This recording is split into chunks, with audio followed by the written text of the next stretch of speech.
একেবারে গিয়ে পড়লাম বাবার পায়ের কাছে। হ্যাঁ, ভয় হবে বই কি, সাংঘাতিক চেহারা। ওনার সারা শরীরে ভস্ম মাখা, লম্বা লম্বা দাড়ি, গোঁফ, গলায় হাতে রুদ্রাক্ষের মালা, পরনে অতি সামান্য বস্ত্র, একটা ঢিবির ওপর বসে আছেন। আমাকে দেখেই কি যেন শুঁকতে আরম্ভ করলেন। কার পাল্লায় পড়েছিলিস রে?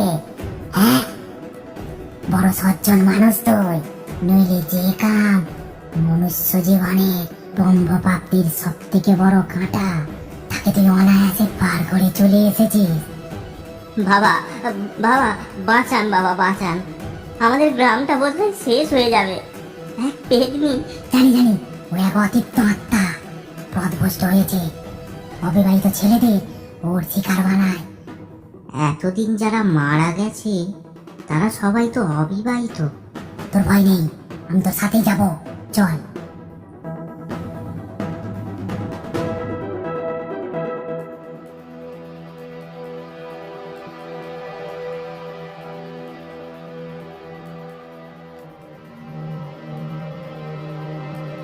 গায়ে প্রধান মশাই অপেক্ষা করছিলেন আমার জন্য। আমাকে চাঁদ বাবার সাথে আসতে দেখে খুবই খুশি হলেন। আমাকে শ্মশানে নিয়ে চল, আর তুই হোমের সরঞ্জাম, কাঠ, বেলপাতা, আতর, সুগন্ধি, ধূপ, ধুনো, মাটির ঘট, কিছু ফুল সেখানে নিয়ে ওই শ্মশানে চলে আয়। আজ পূর্ণিমা, আমি চাঁদ দিকে যজ্ঞে বসবো। বাবা গিয়ে শ্মশানে বসলেন। সবকিছু জোগাড় করতে একটু রাত হলো। আকাশে চাঁদ উঠেছে। বাবা বালি দিয়ে একটা মূর্তি বানালেন মাটিতে। তারপর হোমের জোগাড় করে হোমে বসলেন। মন্ত্র উচ্চারণে কেঁপে উঠল চারিদিক।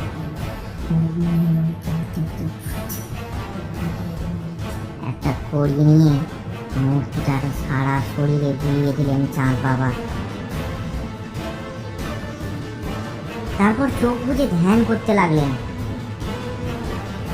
হঠাৎ একটা ঝোড়ো হাওয়া বইতে শুরু করলো। কার যেন গর্জন শোনা গেল বাতাসে।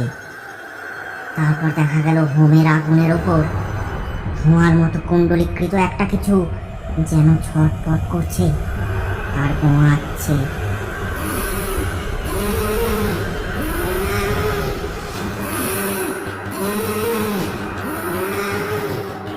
কেন এমন করে নিরীহদের প্রাণ নিচ্ছিস?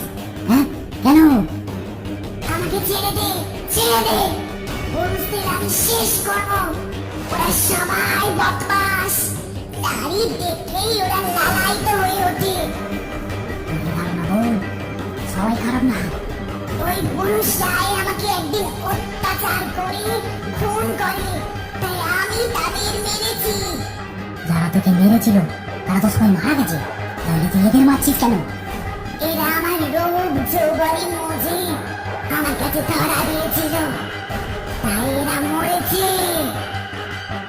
অনেক হয়েছে, আর না, তুই অপরাধ করেছিস, তোর শাস্তি ওপরে হবে, তোকে আমি মুক্ত করে দিলাম, যা, আর নয়, যা।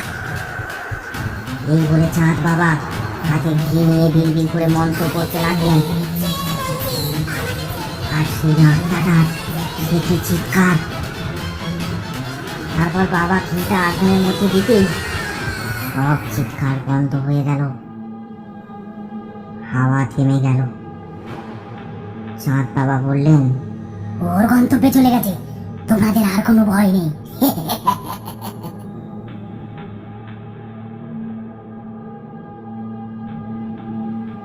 সত্যি তারপর থেকে কোথাও গ্রামবাসীরা আর সেই যুবতীর হাতছানি পায়নি।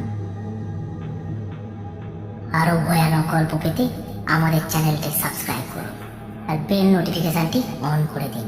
আর কমেন্ট করে জানাতে ভুলবেন না গল্পটি আপনাদের কেমন লাগলো। কমেন্ট বক্স থেকে আমাদের কিছু পছন্দের কমেন্ট আমরা তুলে ধরবো পরের গল্পের শুরুতে। কমেন্ট করে পাশে থাকুন।